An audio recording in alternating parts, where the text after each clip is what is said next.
Hi, everyone. Welcome to Ask Me Anything with Lisi. I'm confused with all the things that we do, Lauren, all the live I streams know. that we do. Too many. My name is Robin Addis. I'm the Chief Operating Officer and Chief Marketing and Business Development Officer here at Legal Internet Solutions Incorporated. And I am joined by my lovely colleague, Lauren Forbes, our Social Media and Marketing Manager. So today's session is an Ask Me Anything about social media. Before we get started, you might notice not in my usual place.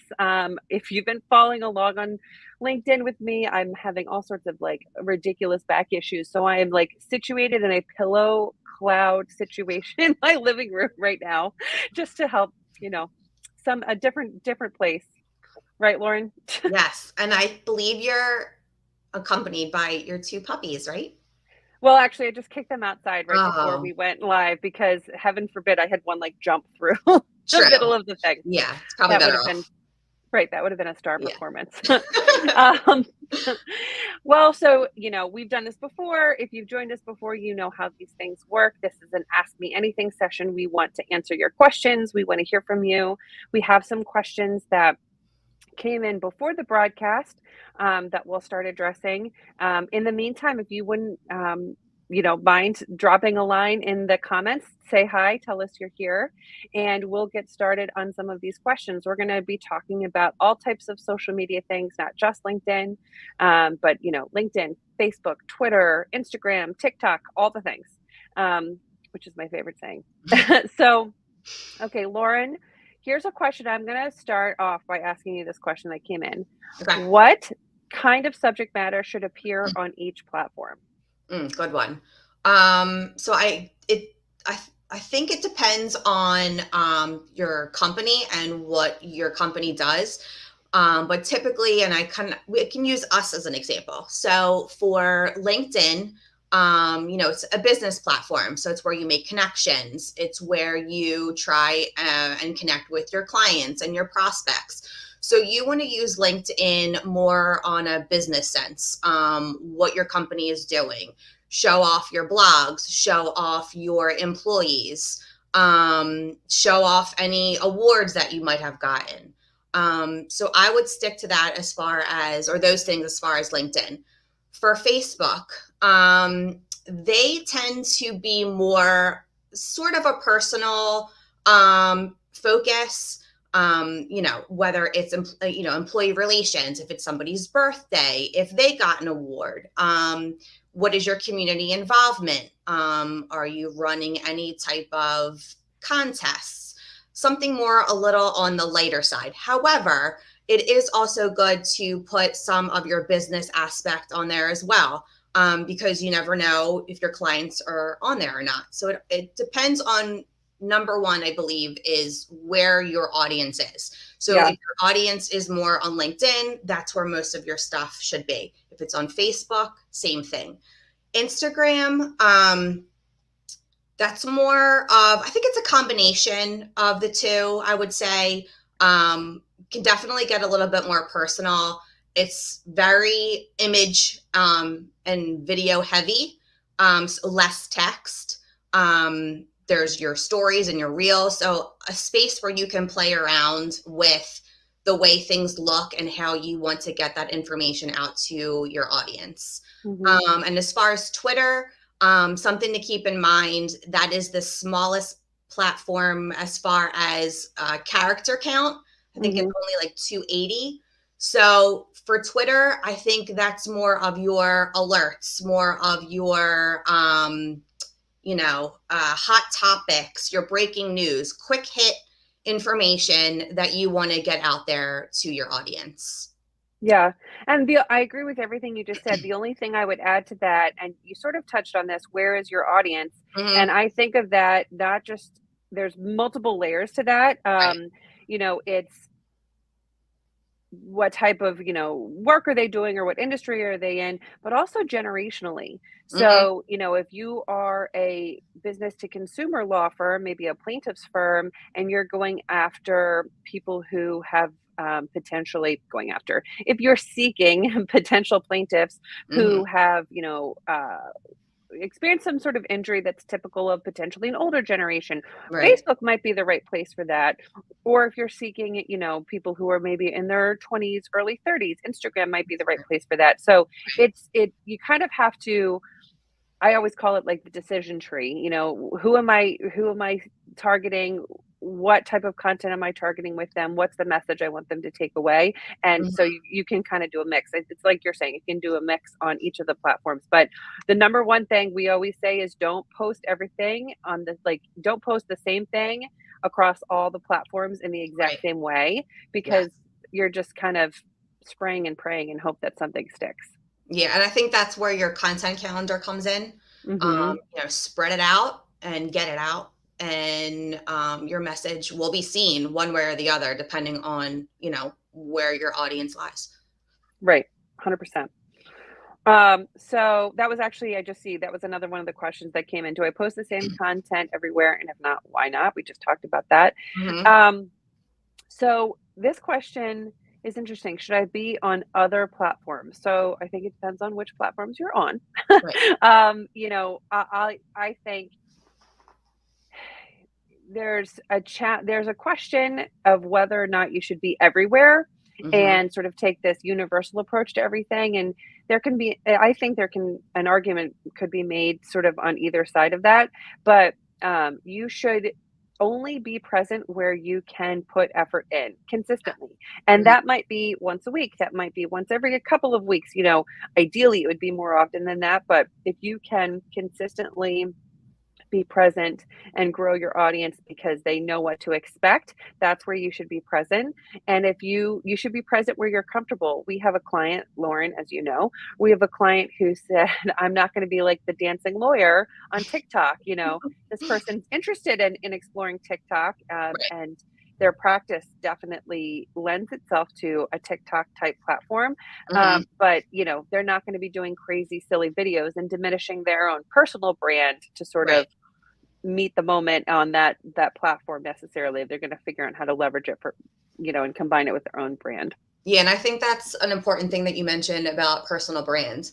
You want to make sure that wherever you are putting your content, stick to your brand. Yeah, Don't go off and, like you said, be that dancing lawyer on TikTok if that's not what you do. right, So, right. yeah, that's my thoughts. Um, Here's a good one for you. How do I balance text and images in a post? That can be tricky. I think there's really no magic answer to text and video combined. I think it depends on, again, your platform, because Instagram definitely is more visual than it is text. Um, that's a really good question. Yeah. I, Well, and I yeah, think it I, comes I down think I'm to a little stuck on that one. What you're do you stuck got? on that one. Well, I was going to say, I think it comes down to, like you said a minute ago, certain platforms like Twitter, well, they all have a character count. Right. Some of them are much, much longer. You can have longer text on an Instagram, but is that what they're there for? Is Right. that really what Yeah. your audience is there for? Hmm. And also it would be smart to sort of gather as much information you can about what each platform's algorithm is favoring. So Right. everybody probably knows this, but just I like repeating myself. The algorithm is kind of like a black box. Nobody knows exactly how the algorithm works and what type of content it's favoring. And why necessarily, although a lot of people make very educated guesses that seem to be, pretty accurate, pretty close, Hmm. hitting pretty close to home. And so, like, for example, on LinkedIn, um, there's a few different ways to few different ways this has been classified. I forget the one term it's on the tip of my tongue, but basically, like, how long does somebody linger on your text post? So the longer your text, the more that they're actually going to linger on your post. And it is thought, or at least it has been thought in the past, that that helps boost your content because somebody's actually staying and lingering with it and reading it almost in its entirety. So there's definitely a benefit to longer content on LinkedIn. Yeah. Facebook, I think, has I forget the last time I checked what the character limit is, but I think it's like a ridiculously long character limit. And Yeah. some people use Facebook as like a microblog, right? Hmm. They don't want to like necessarily host their blog on its own website, but they use Facebook as their blog. They post images or they just post, content out there that is pretty long form and content. So, um, it just depends, what you're trying to do with what. Don't Yeah, you and think? I think, oh yeah, absolutely. And I think as far as images are concerned, not every post needs to have an image. Yeah. I think it depends on what you're trying to convey. But it's also important to, if you are going to pick an image, that it's the right one. You just don't want to throw something up there just to throw it up there and it not make sense. Right. And thank you, Jennifer Forrester. Dwell time. That's what it's called. Dwell time. My brain is not firing on all cylinders today, so I appreciate that. um, so I'll take this next one. How personal do I need to get? Mm, So I have this question. I get this question a lot from attorneys, and if you follow me on LinkedIn, you know that I do get kind of personal with my content. I'm not, I'm not sitting there saying, "Oh, woe is me," or kind of oversharing personal content, but I do tell stories from my own personal life that I believe have an influence on who I am as a business professional today, or stories that exemplify the lessons that I have learned as a human being that influence who I am as a person and who I am as a business professional. And it's really funny. The other day I posted something about like I wait too long to ask for help, which is my curse my whole life. And I had somebody that I really only know through a mutual contact, but this person and I have stayed in touch kind of over social media for years. She reached out to me and said that that post actually really had an impact on her colleague who was really struggling and, just kind of needed permission to ask for help, needed somebody to yeah, tell her that that was okay. So, that in and of itself, that's personally fulfilling for me right. to make that personal connection. So, I do think, Kristen Brophy on our team says this all the time. People want to do business with people. I think Mhm. people get to know who I am as a person. And also, there is another reason for doing that personal content. For whatever reason, in my experience and anybody I've spoken to, especially on LinkedIn, that personal content is my best performing content. If I come on and I talk about a service line that Lacey has or something like that, it doesn't like perform super poorly, but compared to, the several thousand impressions I get from my more personal posts and reactions and all of that different comments, there's no comparison. The personal content performs much better. And Yeah. so the lesson being the personal content, when it performs better, you have the potential to grow your audience. You've got a broader audience, broader reach on your content, which helps you with that more business oriented content. You're potentially expanding the reach of that content by getting more eyes on your personal content. So there's a little bit of an ulterior motive to it too, Yeah. but it's worth trying. Yeah, I think, we tell our clients that, besides posting about, your blogs, it's a good idea to insert, personal content, but tie it back to what you can offer. You know, Yeah. humanize it. Humanize it.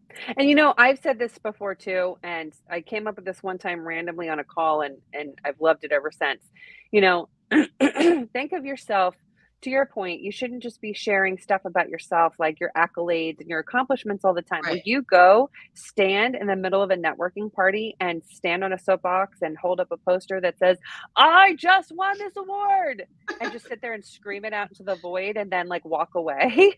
You know what I mean? Like that's just not how this works. And, LinkedIn is a networking platform. And Mhm. so you are trying to build those connections with people. People build connections through personal experiences and Right. shared experiences.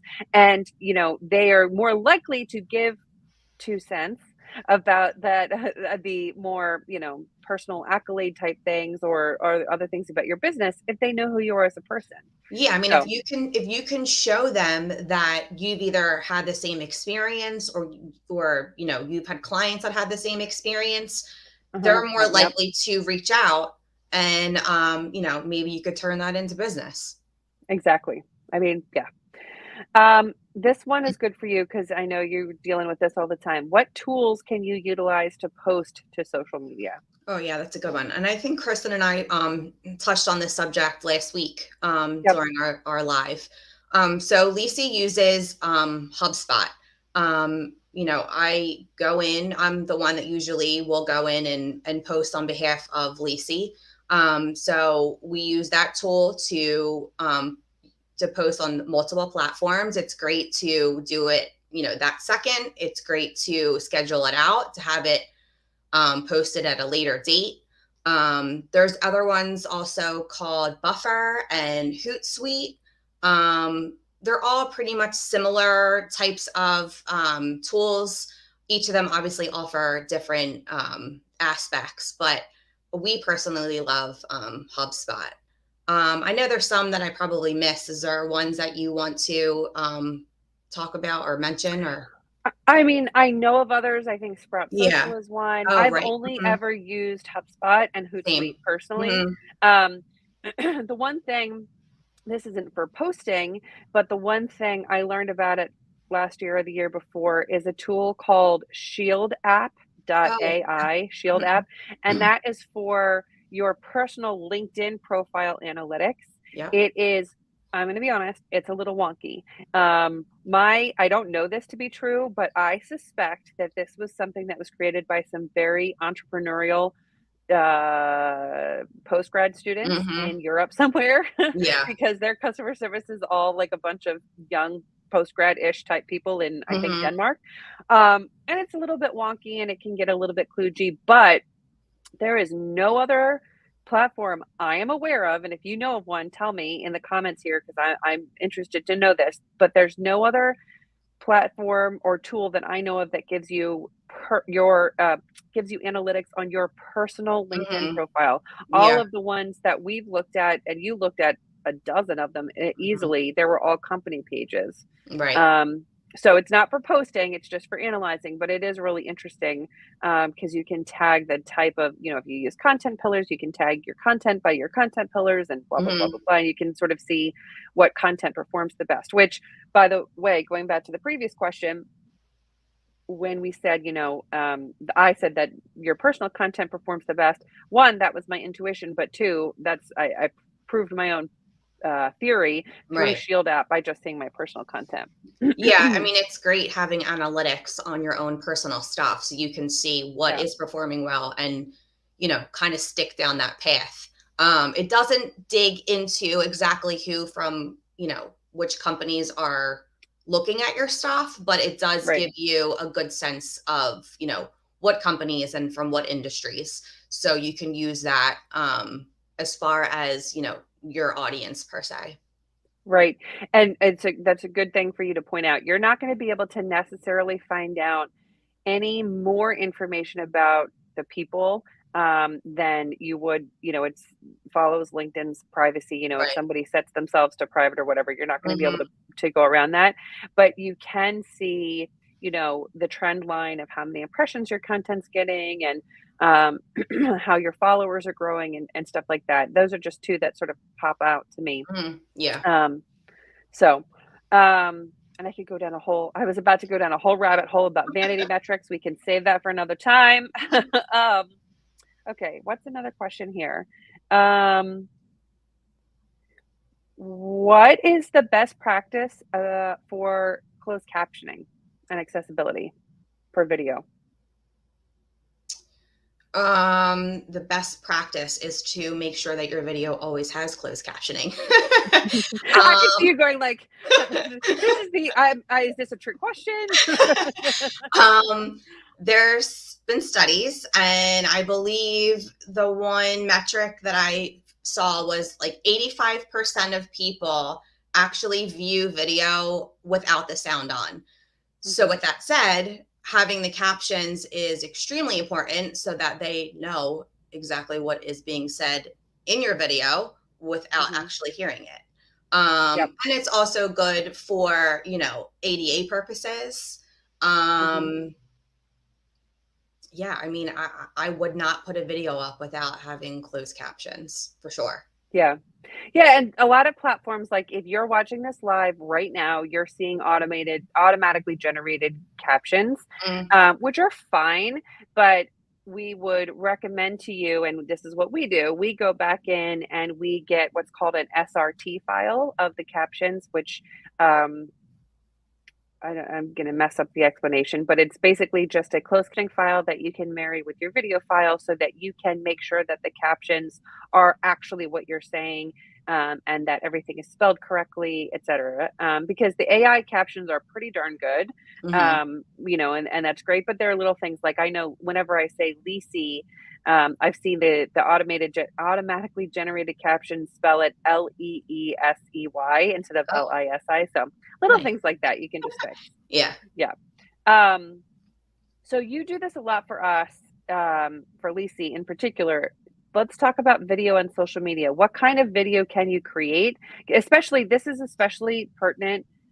I mean, it's important always, but it's especially pertinent coming out of the pandemic or during the pandemic, and now we're coming out Mhm. of it because, like, it's really hard to get a camera crew into an office with, COVID protocols and all this different stuff. That's been really Right. hard for the past 2 years. So, what have we been able to do, and what have you seen other people do in terms of creating moving content, video content for their social platforms? Yeah, so video wasn't a huge thing before, I believe, the pandemic, and it definitely ramped up considering people weren't able to meet face to face. Hmm. So it just became another way for people to get content out there. It Hmm. is 5 times more likely that people will watch your video than read your text blogs. Mm. That's right, right? I think that's Hmm. right. So what we've done is we've implemented these live streams.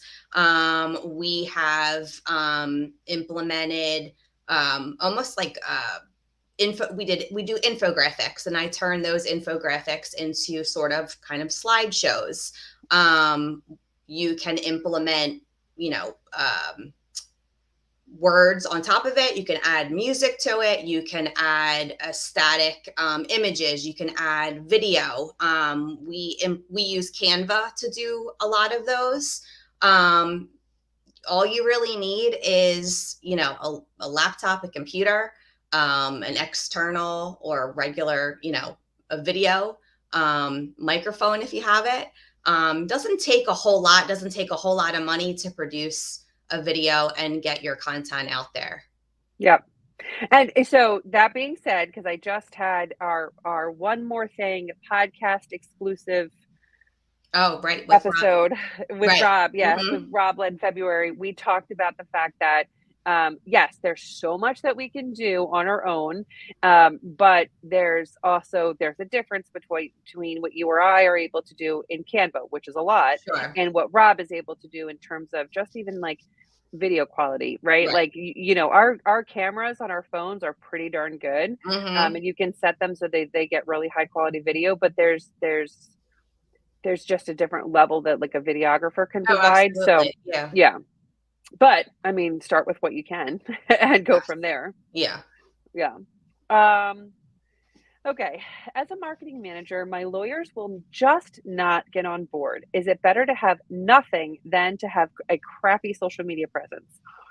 Ooh. I struggle with my answer to this question, believe it or not, Yeah. because on one hand, a crappy social media presence is a crappy social media presence, but more and more consumers, and not necessarily in professional services, buyers, but just generally consumers are saying that they doubt whether or not a company is even real if they can't find it on social media. Right. That's where, talk about social proof. It's like social proof to the extreme. Social proof Mhm. isn't just like people saying that you're good at it.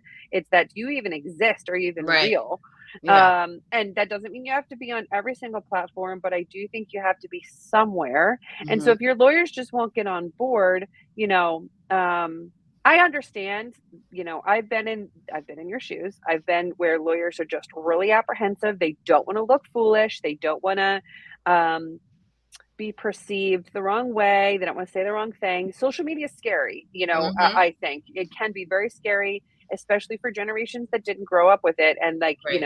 our kids, Lauren, it's like social media is never not going to have been a thing, Oh, I right? know. I know. uh, but my parents, who, my dad was always very like tech forward and always interested in being on the cutting edge of things, but most of his life that type of stuff didn't exist, and he always said like never put anything out there that you don't want out there forever. Mm-hmm. So I Take get it it. It's just back. right. You can't take it back. It really is, I think, a generational thing, not Mm-hmm. necessarily like, hard lines here, but um I'm rambling, but the point is that I do think that you should have a presence somewhere, Yeah. and you should do something consistently. You can't get your lawyers on board. What is fairly benign that you could get out there, even just to show that you are a real thing, you're a real Right. entity, and that you exist.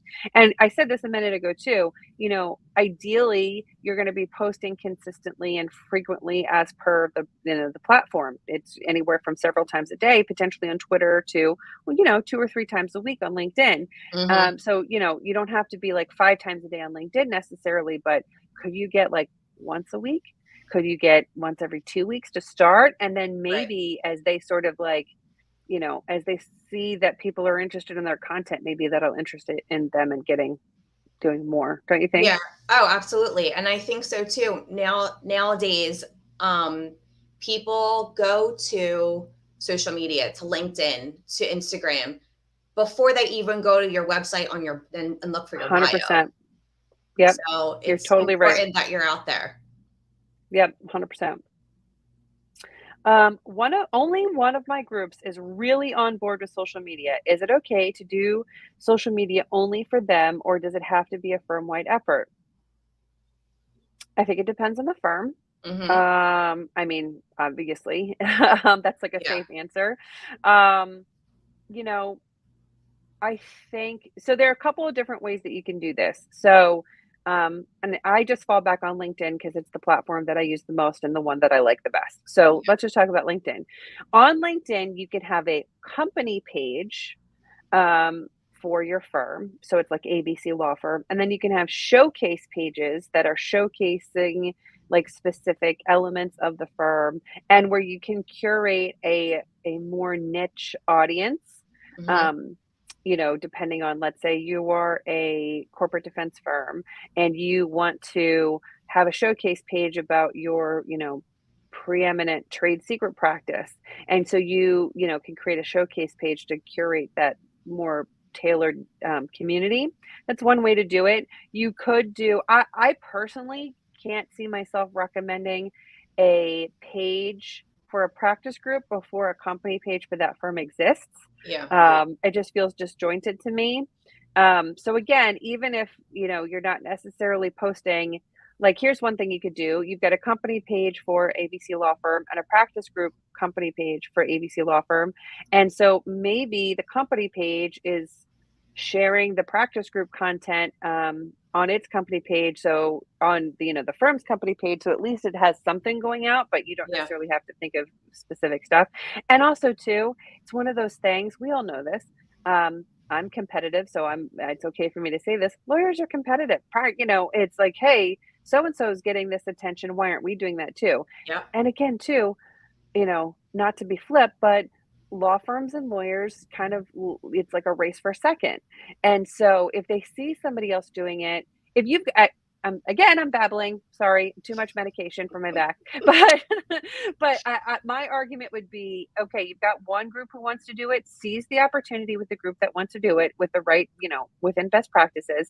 And you're going to have other groups that are going to come along and say that they want to do it. It's just a starting point. Use that to Hmm. leverage other groups to grow interest. Yeah. It only has to start with one. Right. It'll grow from there. Okay, Lauren, if I haven't done anything on social media, where do I start? Good question. I think we kind of touched on this too. It really depends on what your company is. If you are focused, if your audience, well, I should say it's what your company does and who your audience is. So if your audience is, on LinkedIn more, I would start with LinkedIn. If they are more of Facebook people or Instagram, I would start with one of those. The important note of this is you got to start somewhere. So having one platform where most of your audience will view who you are, and then you can, add more as it comes down the road, but at least start with something. Yeah. We just got a question in here. Do you recommend something like Clearview Social to help push content to your professionals? So I have, I'm going to explain Clearview Social to the best of my knowledge, but I have never myself used it. But for anybody who doesn't even know what it is, Clearview Social is a way to gather content that your firm is putting out there, or any of the lawyers who are connected to it are putting out there, and push it out to if I'm putting out content, Lauren might get a weekly digest for our practice group and my content and says, here's what Robin's doing, here's what the practice area is doing, and gives Lauren an opportunity to interact with the content, I think, right either from her email or gives her a link to go onto that platform. And I think that I'm 99.7% sure there's like a gamification element to it too. So my answer to that question is I recommend whatever it takes to get your lawyers or your service providers on board with participating in social media. Not everybody's going to do it, but the more you can get involved, the better. So if something like a Clearview Social drives that competitive spirit or gets them started on it, yes, I do recommend using something like that to make it easy for them to participate in it. And then as your social media program matures and as your lawyers or service providers hopefully start to get into it more and start to figure out what type of content works for them, etc., I would urge them to make it a habit to go straight to the platform, because little things like sharing my content, again, going back to if Lauren uses that aggregator to get my content and then she shares it, that's not really best practice for certain platforms like LinkedIn. Sharing is not caring, stuff like that. But that's like second level. If you need a tool like that to get them to start and they're willing to try it out and work with it, it's a great place to start. I don't know that I would recommend it as a permanent solution though. Yeah, I think I agree with that. Yeah. I have one more question that was sent in ahead of time. So here's your last chance. If you have any questions and you want to add them into the comments, please send them in. We're happy to stay on and talk as long as anybody needs us to. Which platforms are best for law firms and why? And so we already talked about this, but I think this is a little bit different. And I'm going to tell you our experience with our clients. So platforms like Facebook and Instagram tend to be best used by consumer facing firms. They are consumer platforms. They are where you can sort of get your information out about maybe, again, like a class action or something's happening. However, and I always say this to people when they ask me about like advertising or paid social, and I'm not going to dive into paid social necessarily right now, but it is my professional opinion that platforms like Instagram and Facebook are not necessarily a place that you're going to do paid social unless it's for a very specific and discrete campaign. Because whereas I am a complete, I don't even know what the right word is. I am totally taken in by Instagram advertising. I cannot tell you how many products I have purchased on Instagram, but I'm not going to Instagram to necessarily search for my car accident attorney. But if I'm seeing content consistently and I'm seeing valuable content, community building content on those platforms, I might remember that firm's name if and when the time comes and I need an attorney.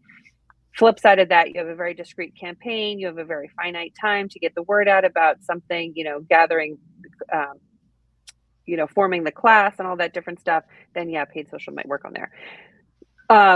Generally speaking, it is my opinion that LinkedIn and Twitter are better for B2B firms. That's, where you've got the general counsel or the decision makers, VPs, et cetera, directors on LinkedIn, maybe not actively participating. I'm sure you've heard me say before, but they are listening, they are watching. And Mhm. so if you can get content out and there's visibility and recognizability of your name and your firm name, that's a great place to put it. And then Twitter's a great news aggregator. It's a great place to share, news that your firm is talking about, but also reshare things that are going on in the market. All this being said, that does not mean that plaintiffs firms shouldn't be on LinkedIn or Twitter, or that corporate firms shouldn't be on Instagram or Facebook. It depends on your practice mix. It depends on the culture of your firm. It depends on the type of clients you're going after. Depends on the demographics of who you're going after. It is a complicated decision tree. So start, as Lauren said, as I say all the time, start somewhere. Just Mhm. start, it's no harm in trying something and see what works. It's not the end of the world if it doesn't work and you have to dial it back and rethink your approach. Right. I hope I made legitimate sense today. It's like an old school experience. You know that movie where with Will Ferrell, where he gets up on the debate stage, he goes, "Brrr," and then he's like, I just blacked out. That's kind of what I feel like I've done today. So I think you hope made I made sense. Okay. Well, thank you, everybody. If there are no other questions, we're going to wrap up. Thank you, everybody, for your time. Thanks for joining us today. And thanks so much for sending the questions in advance. We really love to get nerdy about all of these things, as you well know. Join us next week for news, views, and to-dos. I will actually be interviewing our newest team member, Dan Martin, who has joined us as Director of Marketing Operations and Technology. And I used to work with Dan at a previous firm, and I'm really excited he's joined us here. So I look forward to having him on the show. And then, of course, remember to check us out wherever you get your podcasts for the Lisi Show, All the Things. It is an aggregation of the audio from our various live streams. And then once a month, we put out a podcast exclusive episode, One More Thing. This month's episode is going to be a conversation about the panel I just presented at ALM's Legal Week on evolving global legal markets. In particular, I'm going to force my panelists, so whoever is able to join me, to talk about the virtual space as an emerging market. So lots of, I think, exciting content coming your way in the rest of March, and we look forward to talking to everybody again soon. Thank you so much and have a great weekend. Bye, Bye. everybody.